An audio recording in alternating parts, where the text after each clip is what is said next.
Bonjour à toutes et à tous et soyez les bienvenus dans ce nouveau numéro de Questions Jardin. Alors c'est la première émission de l'année, hein, l'occasion pour nous de vous adresser tous nos vœux.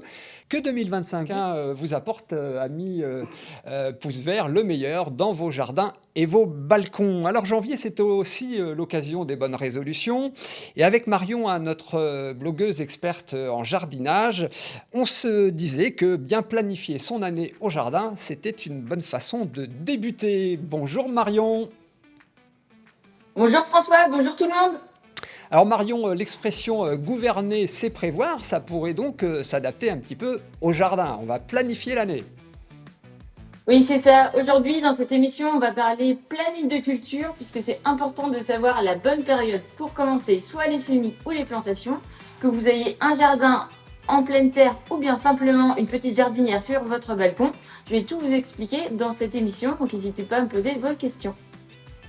Très bien, on va donc dérouler ensemble hein, les mois, les saisons, pour notamment imaginer un joli potager. Alors, tout au long de l'émission, vous pouvez interroger Marion.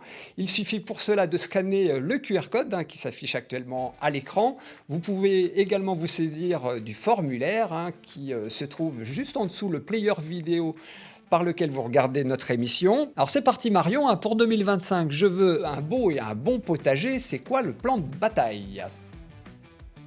Alors déjà, avant de démarrer un potager ou même simplement un carré potager, ce qui est important, c'est de prendre en compte un calendrier de culture pour pouvoir anticiper et gagner du temps au niveau des plantations, puisqu'en fait, on ne plante pas n'importe quoi, n'importe où. C'est important de connaître un petit peu les conditions de culture de chaque thématique de plantes, puisqu'elles n'ont pas tous les mêmes besoins.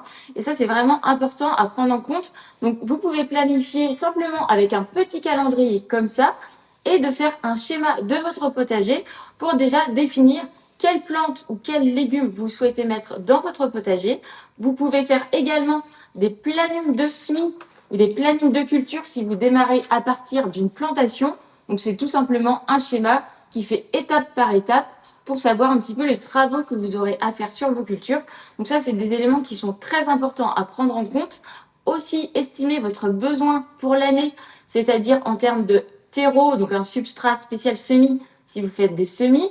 Si vous avez simplement un espace extérieur, vous pouvez très bien démarrer des plantations à l'intérieur. Il faut quand même prendre en compte des éléments comme des outils, savoir quelle variété vous souhaitez mettre, l'exposition. Il y a beaucoup de choses et paramètres pour réussir à avoir surtout des récoltes abondantes. Très bien, donc on a là les grands principes. On va maintenant rentrer dans le détail.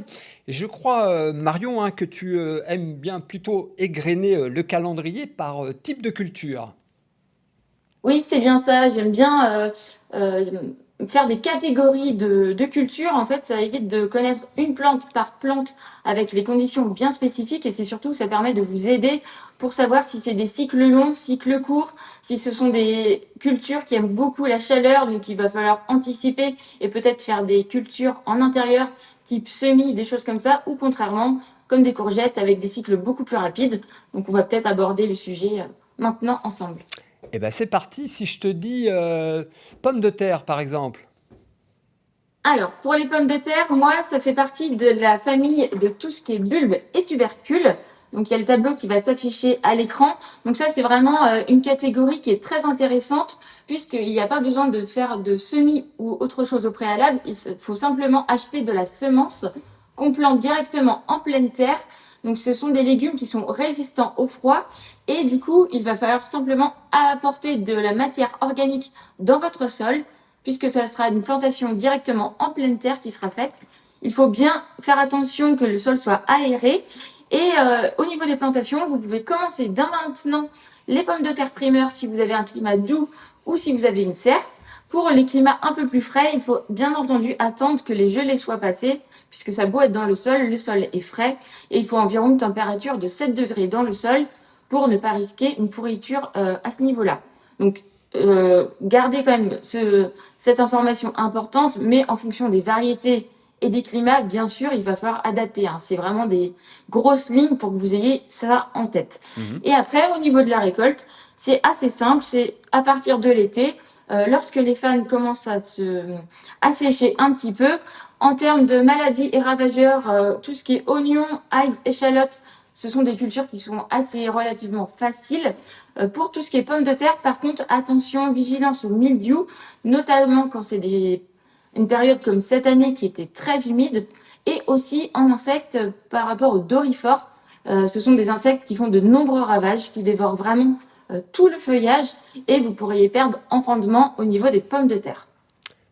Très bien, et si je te dis, tomates désormais, on change de catégorie. C'est ça. Les tomates, donc ça c'est la culture préférée des Français après la pomme de terre. Donc ça fait partie de la famille des solanacées comme les poivrons, les aubergines et même les piments. Donc ça ce sont des cultures qui ont besoin de chaleur pour se développer. Vous pouvez démarrer les semis pour ceux qui souhaitent semer et faire des économies. Vous pouvez faire à partir de fin janvier jusqu'à mi-mars.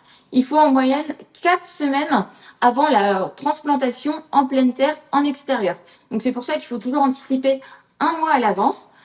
Pour ceux qui peuvent, pour ceux, je veux dire, qui ont juste un potager extérieur et qui n'ont pas de serre, vous pouvez très bien faire vos propres semis chez vous, dans la pièce la plus fraîche, toujours à proximité d'un point lumineux, et ça permet de faire les semis à partir on va dire, de février, voire mars, si vous êtes dans une Ouais. région assez fraîche. La plantation se fait toujours après les gelées, donc souvent on parle des saintes glaces qui sont à peu près vers mi-mai. Mais si vous êtes dans le sud de la France, bien sûr, vous pouvez planter un petit peu plus tôt. Attention, vigilance, ce sont des cultures qui sont très sensibles au froid, donc on ne plante pas s'il gèle encore à l'extérieur. Et pour les récoltes, c'est très facile. C'est en été, il faut de la chaleur, du soleil. Donc les cultures comme les aubergines et les poivrons, les piments sont toujours un petit peu plus lentes en termes de végétation par rapport à une tomate, mais bien sûr, en fonction des variétés, il y a des variétés plus précoces que d'autres. Donc adaptez les variétés que vous aimez et que vous souhaitez consommer, surtout en salade. Très bien, alors on était sur les légumes à cycle long. Si je te parle salade, là, on les a pas encore vus passer. C'est ça. Donc les salades, c'est plutôt très rapide, Mmh. surtout au printemps quand les températures sont beaucoup plus douces. C'est-à-dire qu'une salade, ça germe très vite, ça se développe facilement. Dès qu'on arrose avec de l'eau et un petit peu de soleil, ça se développe vraiment bien. Donc quand je parle des cycles courts, ce sont des cultures qui sont à des développements, vraiment des durées de culture très rapides. On parle de 5 6 semaines avec tout ce qui est radis, épinards, même des aromatiques, du persil, des choses comme ça. Souvent, le persil, c'est assez long à germer, mais une fois que c'est parti, après, ça se développe très bien. Et aussi, il y a tout ce qui est cucurbitacées, auquel je n'ai pas encore mentionné, mais ce sont des cultures très rapides que vous pouvez semer soit directement en pleine terre, donc tout ce qui est petites graines, légumes racines, comme les carottes et les radis, directement en pleine terre. Il n'y a pas besoin de faire de semis au préalable hors sol. Par contre, tout ce qui est salade, je vous conseille fortement de faire des semis soit dans des petites caissettes ou dans des plaques alvéolées, donc tout simplement des caissettes que vous récupérez lorsque vous consommez des choses en grande surface, par exemple. Et en fait, ça permet de faire un semis et d'avoir un jeune plant qui est bien résistant au lieu de Mmh. faire un semis qui est directement en pleine terre. Et malheureusement, les escargots et les limaces aiment beaucoup ce genre de culture, donc il faut vraiment faire attention à ça. Et du coup, l'avantage des cycles courts, ça permet de faire plusieurs rotations de culture, c'est-à-dire que vous pouvez faire sur la même année peut-être 3, 4, 5 séries de salades et idem pour les radis. Donc si vous semez directement, bah, ça va permettre de consommer toujours des légumes frais et de bonne qualité. Et après, pour la récolte, bah, ça dépend vraiment de la période où vous semez. Donc il faudra bien être vigilant en fonction des variétés que vous aurez sélectionnées, puisque certaines seront plus sensibles au froid que d'autres. Donc n'hésitez pas à commencer avec des semis en intérieur sous serre et de basculer après en extérieur lorsque les conditions, par exemple en mai, sont beaucoup plus favorables au développement des plantes. Très bien. Alors tout à l'heure, là, tu évoquais, les escargots. Je crois que dans une émission précédente, hein, tu nous avais parlé de quelques plantes, hein, pour éloigner les nuisibles, des plantations. Est-ce que tu en as quelques-unes à nous conseiller puisque tu évoquais ces nuisibles? Oui, pour les plantes, alors déjà pour les escargots, c'est pas forcément des plantes, c'est plutôt, de la cendre, de bois. OK. Par exemple avec, le poêle que vous avez pour réchauffer vos maisons, même un barbecue, il faut épandre de la cendre autour, ça leur fait une barrière et aussi ce qui est très sympa, c'est de mettre, un paillage qui va les déranger, tout ce qui est escargot et limaces, puisqu'en fait, ils aiment bien aller s'étendre en fait sur le sol. Et s'il y a une chose qui est granuleuse, ça va leur faire une petite barrière naturelle et ils vont faire demi-tour. Donc ça, c'est vraiment quelque chose de sympa. Pour les fleurs, donc les fleurs, c'est vrai que c'est la base du potager. Souvent, on pense pas forcément à intégrer des fleurs dans le potager, mais c'est vraiment très important. Même dans un carré potager, une jardinière, ça apporte de nombreux bienfaits. Donc ici, sur le tableau, on peut voir, en termes de fleurs, il y a des capucines, des soucis, des œillets d'Inde, de la bourrache. Ce Mhm. sont des cultures qui sont à cycle très court, ce sont des annuelles. Certaines seront aussi, comment dire, des plantes vivaces qui reviennent d'une année à l'autre. Et du coup, on les sème lorsque les gelées sont passées. Vous les semez directement en pleine terre. Ou si vous souhaitez, vous pouvez semer dans les petites cassettes ou dans des godets directement. Ça, c'est possible aussi pour les replanter par la suite. La plantation se fait lorsque les gelées sont passées, donc après les seins de glace de préférence. Et en termes de durée de culture, ce sont des cycles très rapides, puisque c'est-à-dire qu'à partir de juin, il commence à y avoir des belles floraisons qui apparaissent dans le potager.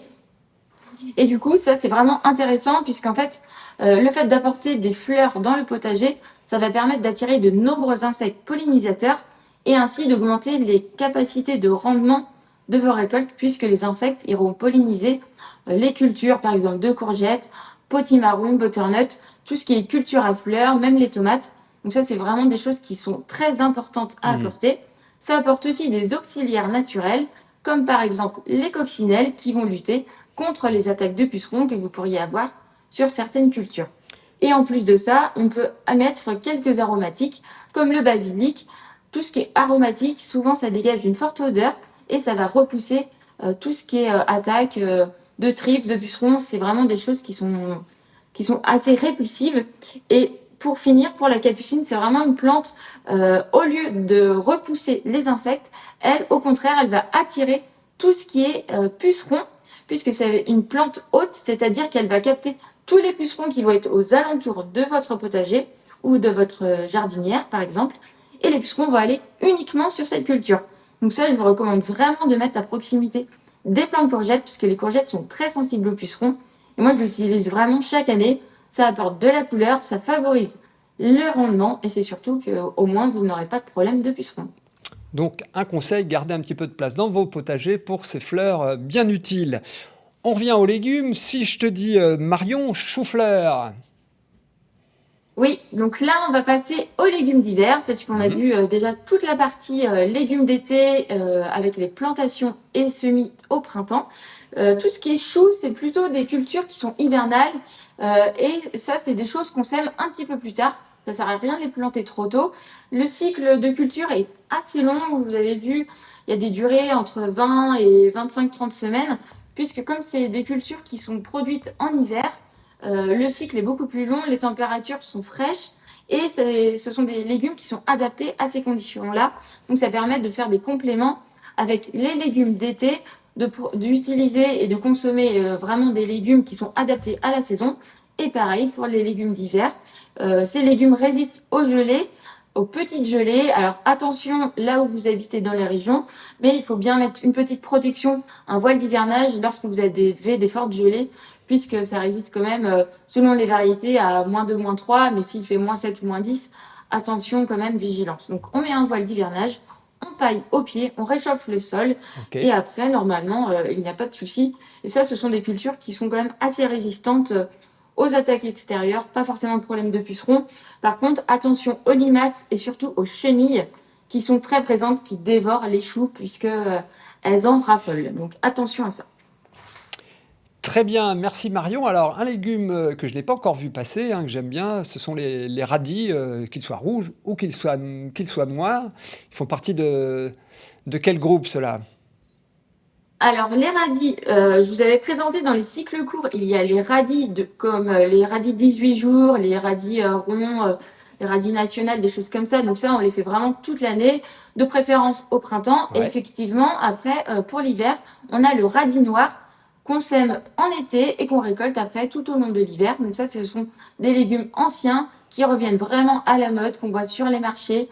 On les retrouve partout, qui sont très appréciés, avec les autres légumes comme le panais, les navets, les carottes et les betteraves. Donc ça, ce sont tout ce qui est légumes racines, puisque c'est la racine qui se développe et c'est ça qui va se consommer, qui reste bien en terre.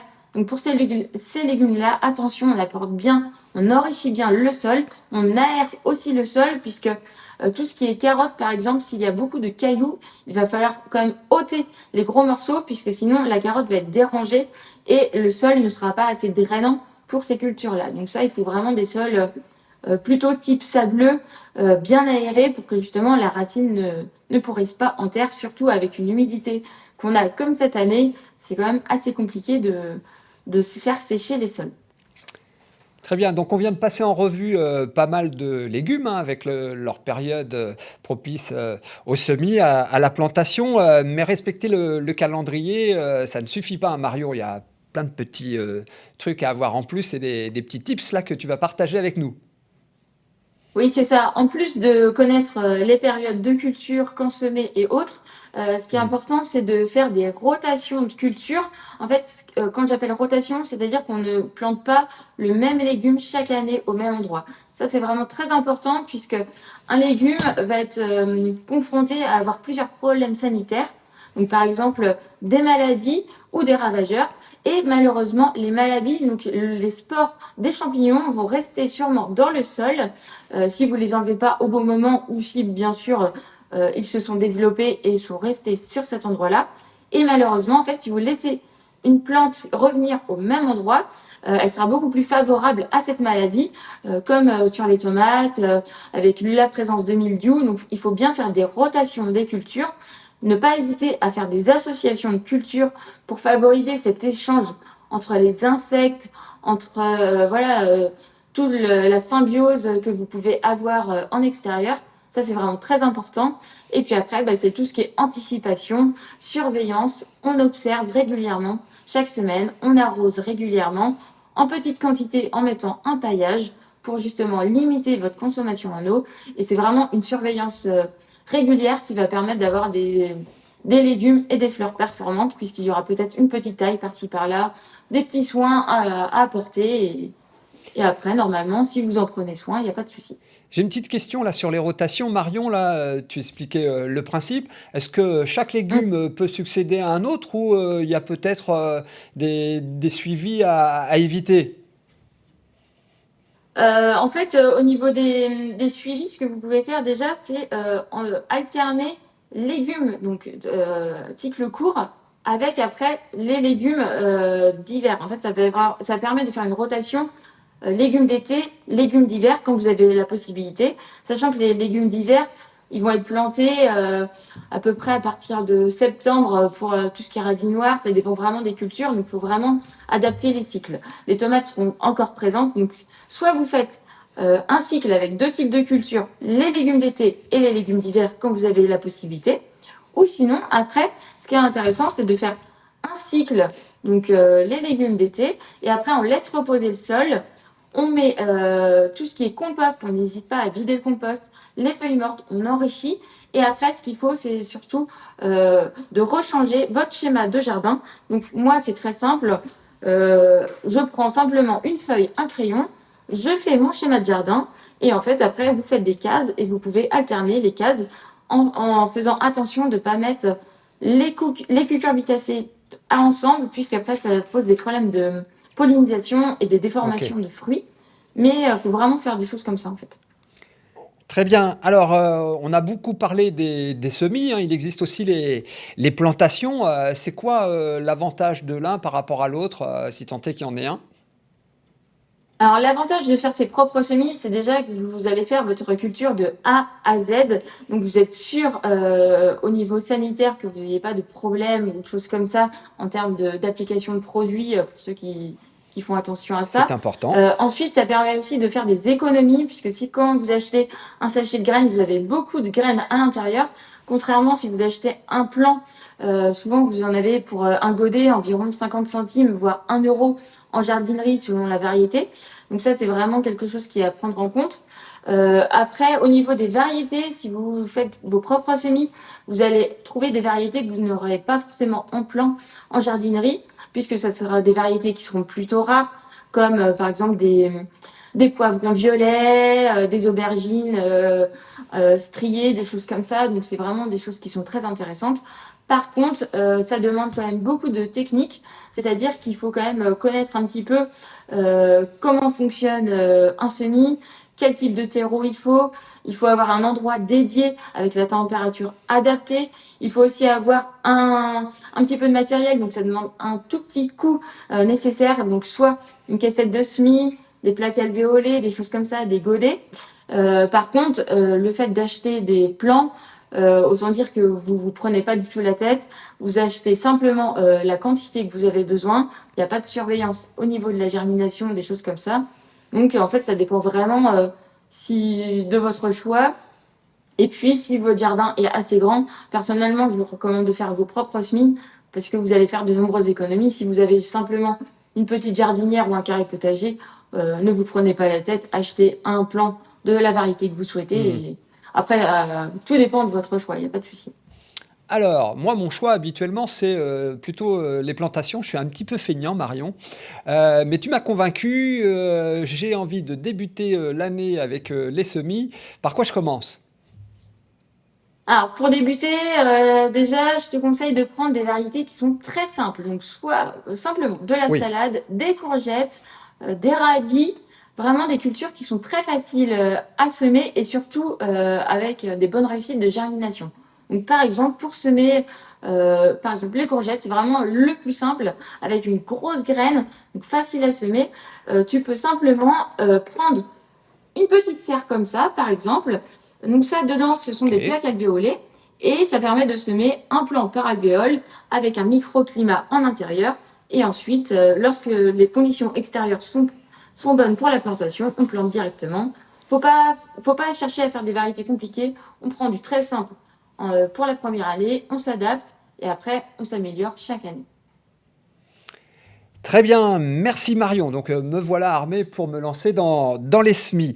Alors, place Voilà. aux questions, maintenant, hein. Vous avez vu apparaître à plusieurs reprises le QR code là depuis le début de l'émission. N'hésitez pas à vous en saisir pour vous aussi, envoyer, vos questions. Marion, y répondra, tout au long de l'émission.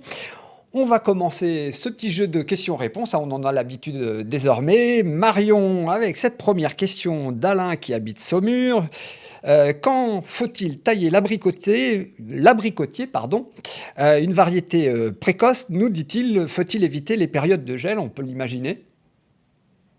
Oui, c'est ça, un abricotier comme un petit peu, une bonne partie des fruitiers, il faut le tailler, dans l'hiver, fin d'hiver, plutôt février. Il faut surtout tailler avant que la végétation redémarre, que les boutons arrivent et effectivement, il faut éviter de tailler lorsqu'il gèle puisqu'en fait, après, ça va poser un problème au niveau de la cicatrisation. Là où il y aura eu toutes les coupes qui auront été faites, le problème, c'est qu'il y a des champignons qui peuvent se développer si ça cicatrise mal et lorsqu'il gèle comme ça, la plante est en fragilité, même si elle résiste aux conditions extérieures qui sont négatives. C'est vrai qu'il vaut mieux éviter. Et en ce moment, on n'a pas forcément très froid. Donc, il arrivera très bien à trouver un créneau pour tailler à ce moment-là. Très bien. Alors une autre question d'Alain, toujours de Saumur et toujours sur son abricotier. Il est gourmand, hein, Alain. Il a entendu parler de la moniliose, pardon, et pour, contrer ça, il a aussi entendu parler de la bouillie bordelaise. C'est une bonne solution là pour traiter ça?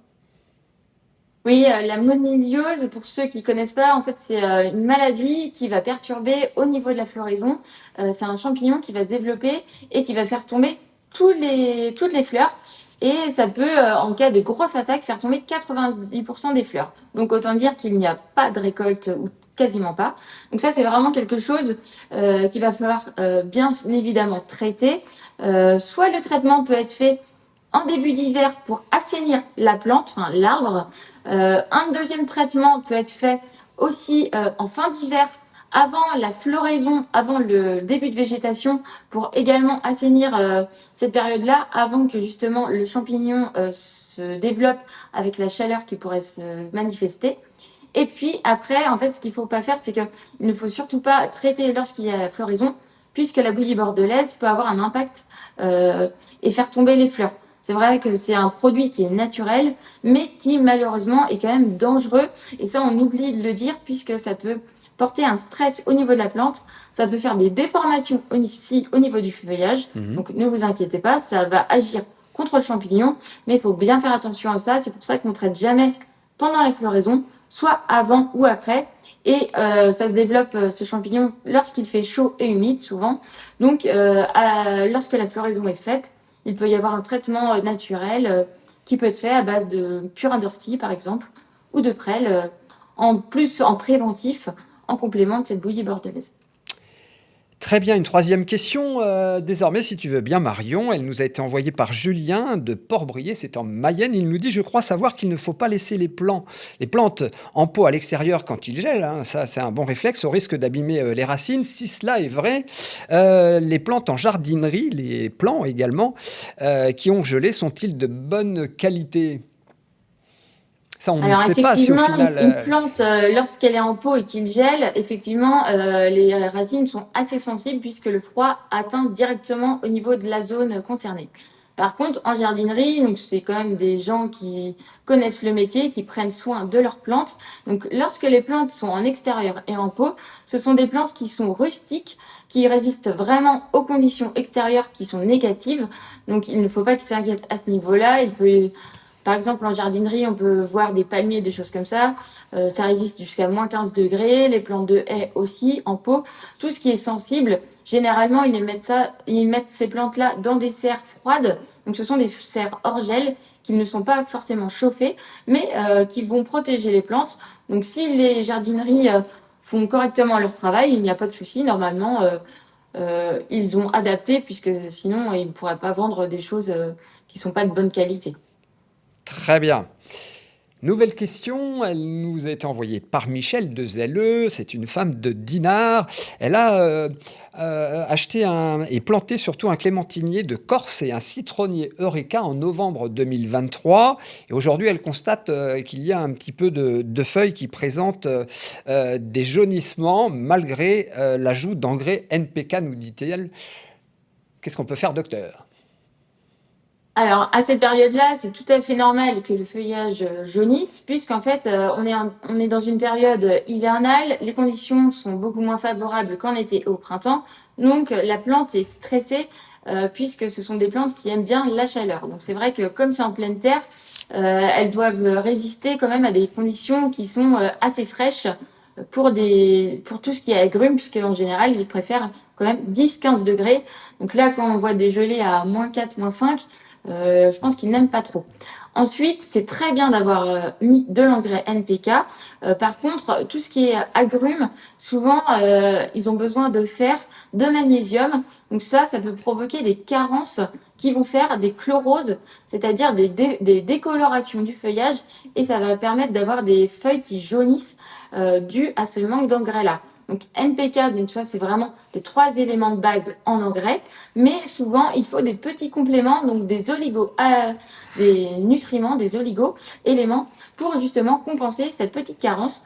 Donc il ne faut pas hésiter qu'elle change d'engrais avec des engrais complets, riches en oligo-éléments, parce que sans voir la plante, c'est difficile d'être sûr de l'oligo-élément à apporter. Je préfère pas faire de bêtises en lui conseillant quelque chose comme ça. Mais du coup, ça peut être ça. Et aussi, surtout, comme il fait beaucoup de pluie actuellement, il peut y avoir une saturation en eau au niveau du sol qui va se faire une asphyxie racinaire, puisque les racines n'ont pas assez d'air pour respirer à l'intérieur. Donc, il ne faut pas hésiter de surveiller le sol, voir s'il est bien drainant, de voir un petit peu à ce niveau-là, puisque ça peut faire une décoloration du feuillage. Très bien, merci Marion. Alors, tu vois, on a, imaginé ce que pouvait être, l'année au jardin. On a quand même malgré tout, beaucoup de questions qui tournent autour de la taille aujourd'hui, c'est normal, c'est de saison et c'est pour ça que nous avons de nombreuses questions à ce sujet. On en reçoit une, de JP qui nous dit: «Je voudrais savoir quand il faut tailler un mûrier platane». Il nous précise que c'est un sujet, d'une quinzaine d'années, taillé une fois en 15 ans, c'est peu. Il prend de l'ampleur et il est un peu étiolé et donc il voudrait savoir, quand il faut le tailler.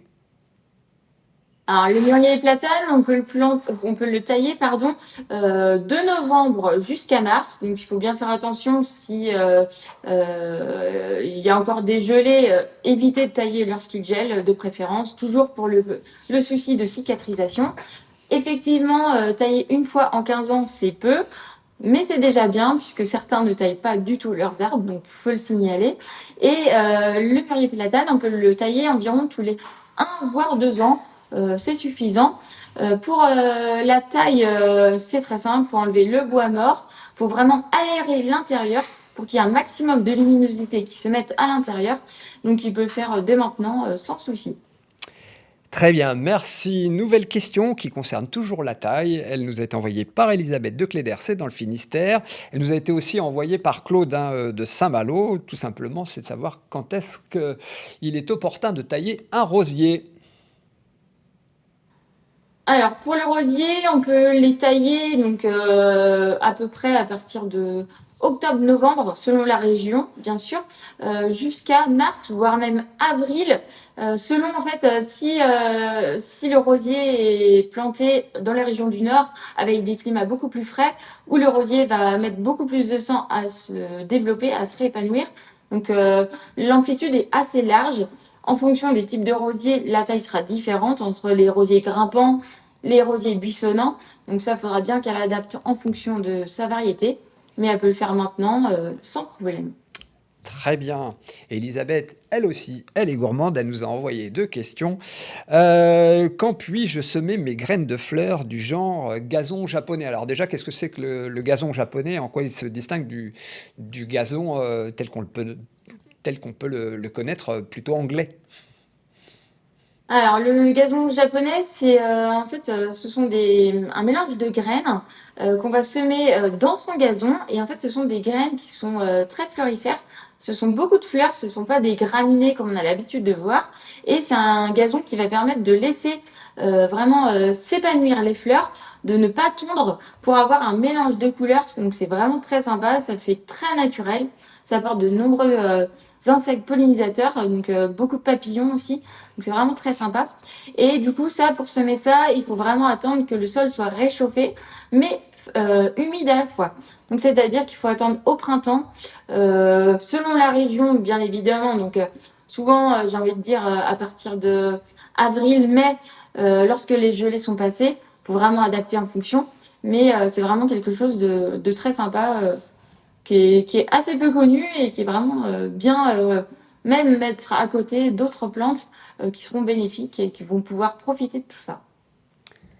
Très bien, merci. Alors, on quitte la taille avec une question de David qui a dû écouter le début de l'émission et qui nous pose cette question. Est-ce que les petits carrés en bois sur pied de 50 sur 50 centimètres sur 15 centimètres de hauteur sont bien et suffisants sur un balcon pour avoir quelques fruits et fleurs? Quel choix faire et comment bien entretenir ça, notamment dans un cadre d'exposition ouest et sans abri dessus? Question intéressante de David qui habite Rennes, parce qu'on le rappelle, question jardin, on est attentif au jardin, mais aussi à ceux qui n'ont pas la chance d'en avoir, donc qui s'essayent au jardinage sur leur Donc, balcon, voire même en intérieur. Alors, quel conseil pour ouais. Alors, est-ce que David? tu peux juste me rappeler la taille du carré? C'est possible, Marion, 50 par 50 centimètres sur 15 centimètres de Ouais, hauteur. ouais. Donc il peut Alors, imaginer, ouais, c'est pour me rendre compte. plusieurs, hein. Ouais, c'est ça. Alors 50 par 50, c'est vrai que c'est pas beaucoup parce que ça fait quand même la moitié d'un mètre. Il peut mettre, par exemple, parce que des arbres, clairement pas, 15 cm de hauteur, c'est trop peu. Il peut essayer quand même des tomates cerises. Il y a des variétés qui sont plus compactes et qui vont permettre quand même de pouvoir profiter de picorer quelques tomates à travers. Il peut aussi mettre tout ce qui est fraisier, puisqu'il n'y a pas forcément besoin de beaucoup de place pour un plant de fraisier. Il peut aussi mettre tout ce qui est aromatique, même les poivrons, des choses comme ça prend pas trop de place. Mhm. Après, dès que j'ai envie de dire une courgette, le problème c'est que 50 cm sur 50, il va mettre une courgette et elle va déborder. Donc ça dépend vraiment de sa place après en dehors dans son balcon. La place qu'il a, mais c'est tout à fait possible de le récolter. Après, bien sûr, il va pas faire des conserves, hein, faut pas se leurrer, mais tout ce qui est aromatique, petits fruits, des choses comme ça, c'est très sympa, ouais. Et c'est sympa à cuisiner. Une question C'est ça. de Sophie qui habite Saint-Nazaire et qui nous demande quand doit-on tailler un laurier rose? Alors, le laurier rose, il y a 2 possibilités. On peut faire une taille, simplement après la floraison, donc à partir de septembre, tout dépend bien sûr de vos régions en fonction de la floraison. Ça peut être juste une petite taille, d'appoint, d'entretien, mais par contre la vraie taille se fait, fin d'hiver, début de printemps, après les gelées souvent puisque ce sont des plantes qui sont assez sensibles au froid. Bien sûr, quand c'est en pleine terre, c'est plus résistant qu'en pot, mais je conseille fortement d'attendre cette période-là. On enlève le bois mort, on reforme un petit peu la plante, on aère à l'intérieur.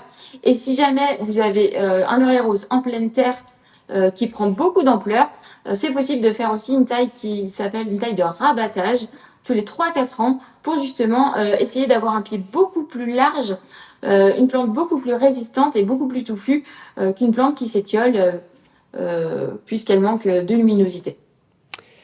Très bien, une question d'Olivier qui habite Angers et justement il nous parle d'oliviers, il nous demande tout simplement quand tailler les oliviers. Alors, pour les oliviers, il existe aussi 2 tailles, la taille de formation et la taille de fructification. La taille de formation, elle peut se faire, on va dire, toute l'année en dehors des périodes de canicule et de gel. Ça permet de former vraiment un arbre, soit une forme en plateau, en nuage, en cône, en boule. On voit maintenant beaucoup d'oliviers qui sont formés comme ça. Alors, il faut bien entendre que un olivier formé comme ça n'est pas destiné à la production d'olives. Mhm. C'est vraiment en mode décoration. Et vraiment, si vous avez un olivier pour avoir des récoltes d'olives à cet automne, il faut vraiment faire une taille de fructification qui va être entre février et avril selon la région, donc de préférence au mois de mars, après les grosses gelées, pour que justement la sève redémarre à plein et que les jeunes pousses se développent. Donc ça, il faut le faire à cette période-là. Et on taille bien, on n'hésite pas à enlever un maximum de végétation, puisqu'on dit toujours que les petits moineaux doivent passer à l'intérieur sans toucher une seule feuille. Très bien, bah, c'est noté. Christian de Pornichet, mais aussi Joseph de Piré-sur-Sèche, qui nous disent qu'ils ont un figuier qui prend de plus en plus de place et eux aussi aimeraient savoir quand il faut le tailler. Ils peuvent le tailler donc soit après la fructification, donc en septembre-octobre, une fois que tout a été récolté, mais ils peuvent aussi le tailler en fin d'hiver, début de printemps. C'est un petit peu le même principe en fait. Il faut attendre que la sève redémarre pour le tailler. Et après, au niveau de la taille, il ne faut pas hésiter à enlever des grandes branches puisque le figuier, ça a tendance à bien pousser. Des branches qui vont bien en verticale pour justement aérer puisque souvent on en laisse un petit peu trop à l'intérieur. Il faut vraiment apporter de la luminosité dans les arbres et pas hésiter à couper quelques branches. Très bien, merci Marion. Alors, Christian, il n'a pas seulement, un figuier, il a aussi, un albizia. Tu vas déjà nous dire de quoi il retourne et qui nous dit, «Mon albizia ne donne plus de fleurs depuis 2 ans, que faire?» Alors, l'albizia, c'est une plante qui est très appréciée. En fait, c'est une plante qui qu'on utilise en ombrage, un petit peu en parasol, qui fait des fleurs roses. C'est vraiment l'arbre de soie, on l'appelle. Et cette plante, enfin cet arbre-là, effectivement, il a besoin de beaucoup de luminosité. Et malheureusement, cette année, ça a été quand même très compliqué en termes de luminosité. On a eu beaucoup de pluie. Donc, il suffit que l'albizia soit dans une terre qui est très argileuse, qui retient beaucoup l'eau. La problématique, c'est veut dire que les racines vont être asphyxiées, l'arbre va être stressé, et lorsqu'il est stressé, soit il ne fait pas de fleurs, soit au contraire, il en fait comme les orchidées, on fait des stress hydriques, ça fonctionne très bien. Pour l'albizia, effectivement, il faut quand même faire attention, il a besoin de beaucoup de lumière, il faut aussi apporter de l'engrais. Souvent, on le plante en pleine terre et après, on se dit, bah, il va se débrouiller tout seul. Au contraire, on apporte de l'enrichissement, soit du compost, soit de l'engrais, peu importe. Déjà, on apporte de la nourriture pour répondre à ses besoins. Et après, au niveau de la taille, si on taille trop fort un albizia, il n'aime pas ça et c'est pour ça qu'il ne va pas faire l'année suivante, dans l'été, de la floraison. Donc ça peut être vraiment ça. Donc ce que je peux lui conseiller, c'est de donner un petit coup de boost. En fin d'hiver, on apporte un petit peu d'engrais pour Mmh. essayer d'avoir une floraison cet été. Et si possible, s'il peut aérer aussi son sol pour l'aider un petit peu. Alors si comme, Christian, hein, si comme Elisabeth, si comme, Olivier, vous avez, vous aussi des questions, n'hésitez pas à nous les poser, hein. On est encore, ensemble pour quelques minutes. Vous pouvez, scanner le QR code là qui s'affiche, à l'écran ou encore une fois vous saisir du formulaire qui doit se trouver juste en dessous le player qui accueille notre vidéo. Allez, il y a David, hein, qui nous avait posé tout à l'heure la question de ces petits, carrés potagers, qu'il imaginait déjà sur son jardin. Il imagine aussi, quelques petites bestioles qui viennent l'embêter. Il nous demande comment lutter contre les limaces dans les petits carrés de jardin sur un balcon. Et il habite toujours Rennes, David. Ouais. Alors, les limaces, il y a plusieurs possibilités. Donc, des manières, de la manière, enfin, pardon, de façon naturelle. On peut mettre, comme je l'ai évoqué auparavant, de la cendre de bois autour. Ça fonctionne Mhm. très bien. Donc, par exemple, vous avez votre carré potager ici. Vous avez votre plant. Vous mettez autour. Donc, il ne faut pas que ça touche la plante. On fait vraiment une barrière pour que justement la limace n'aille pas confronter et attaquer vos plants. Vous pouvez aussi mettre une petite coupelle et dans la coupelle, vous mettez de la bière. Donc attention, ne pas consommer trop de bière, mais n'en ouvrez pas une juste pour la limace surtout. Et du coup, vous mettez dans votre coupelle et la limace, en fait, elle va être attirée par cette odeur et elle va se noyer dedans et elle va absorber la bière et du coup, vous allez la récolter dans votre coupelle vraiment en quantité parce qu'en fait, elles vont être toutes attirées par ça. Donc, par contre, s'il pleut, bien renouveler la bière à l'intérieur pour que justement ça soit pas dilué, quoi. Très bien. Donc escargot, limace, même combat, ça peut être de la cendre ou éventuellement Oui, de la bière. Alors, une c'est question ça. de Laurence, hein, qui habite dans les Côtes d'Armor et qui nous demande quand tailler un prunier, un pêcher et surtout comment. Alors, la taille de ces fruitiers, ça peut être en ce moment, pour le prunier et le pêcher, ça peut aller jusqu'à février, voire mars. Le pêcher, c'est quand même un arbre qui est un peu plus sensible que le prunier, pardon. C'est vrai qu'il faut pas attendre trop longtemps puisque justement après, il va vite arriver en bouton, donc il faut pas tailler trop tard. Pour la taille du pêcher, on taille en vase, vraiment en forme de vase. On coupe le environ un tiers des tiges de l'année d'avant. On rabat un petit peu, il ne faut pas aller trop en profondeur, c'est assez sensible comme arbre. Donc on fait attention à ça, on coupe le bois mort et on aère l'intérieur. Il faut apporter un maximum de luminosité. Pour le prunier, c'est un petit peu différent, on peut tailler un peu plus. Par contre, attention, il y a ce qu'on appelle de la gomme. C'est un liquide qui ressemble un petit peu à de la sève, mais ce n'est pas. En fait, c'est un liquide qui va couler à chaque fois qu'on va faire une coupe.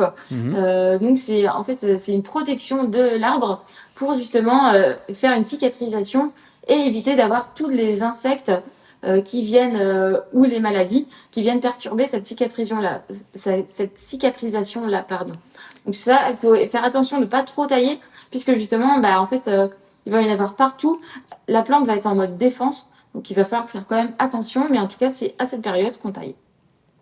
Très bien, merci Marion. Une question de nouveau orientée balcon, et c'est très bien comme ça, quoi. Mettre dans des petites jardinières de balcon ou de petits pots. Tu l'as un petit peu évoqué tout à l'heure. Ouais. Ouais, alors moi, ce que je conseille en premier, c'est vraiment tout ce qui est aromatique et fraisier. Ça, Hmm. c'est vraiment des choses qui sont très sympas et qui demandent peu d'entretien, puisque les aromatiques comme le thym, ciboulette, persil, basilic sont des choses que vous pouvez consommer facilement après en cuisine. Vous taillez régulièrement, puisque vous allez prélever pour cuisiner, et là, tout de suite, la plante va repousser et vous pouvez refaire plusieurs prélèvements. Donc ça, c'est vraiment quelque chose qui est très rentable puisque vous allez consommer un bon nombre de fois. Vous pouvez aussi mettre des fraisiers, ça fonctionne très bien puisque ça prend très peu de place et vous pouvez consommer directement en vous baladant sur le balcon. Vous pouvez mettre aussi des poivrons. Après, c'est vrai que tout le monde n'aime pas ça. Ça prend pas trop de place non plus. En fait, ce qu'il faut, c'est pas mettre une plante qui est très haute, comme une grande tomate. Une grande tomate, il faut vraiment un pot d'au moins 20 litres, personnellement, parce qu'il faut l'espace nécessaire pour la racine. Donc, il faut vraiment mettre tout ce qui est petit sujet, ou même des salades. Vous allez en jardinerie, vous achetez votre petite barquette de 6 plantes de salade, et ça, c'est vraiment c'est parfait. Donc attention par contre aux limaces. Très bien, merci Marion. En tout cas, là, on le voit bien, il est possible de jardiner et aussi de se faire plaisir dans de tout petits espaces, notamment sur les balcons. Voilà, c'est la fin de cette séquence de questions. Nous allons maintenant passer à notre séquence outillage.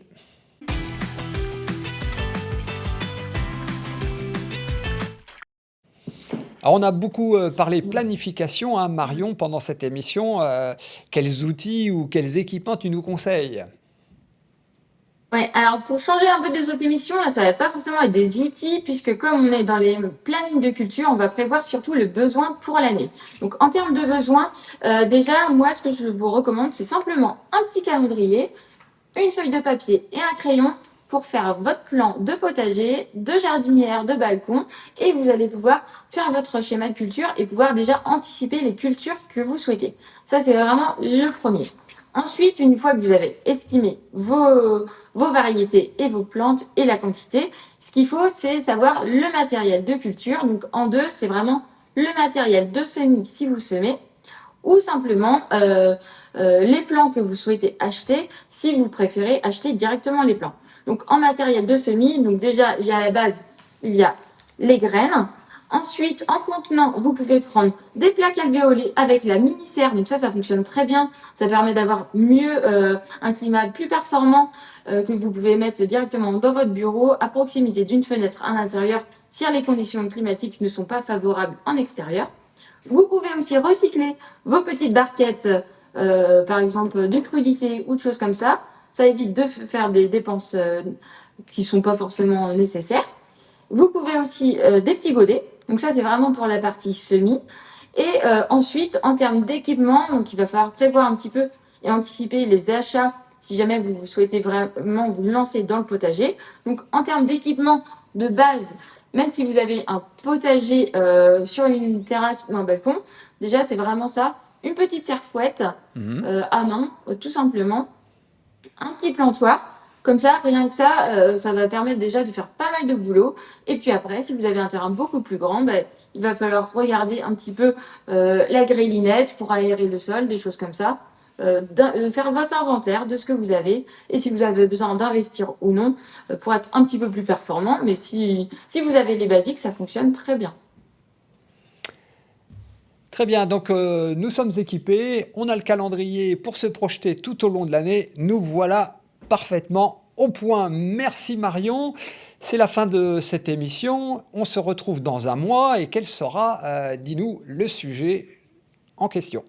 Alors, Alors, dans un mois, donc mi-février, on va se retrouver pour le sujet, ça va être les semis. Donc, ça sera le bon moment de commencer à semer, d'anticiper les semis. Donc, je vais pouvoir vous expliquer comment réussir un bon semis lorsqu'on n'en a jamais fait, quelles sont les clés de réussite, quand, comment, quel outil on a besoin.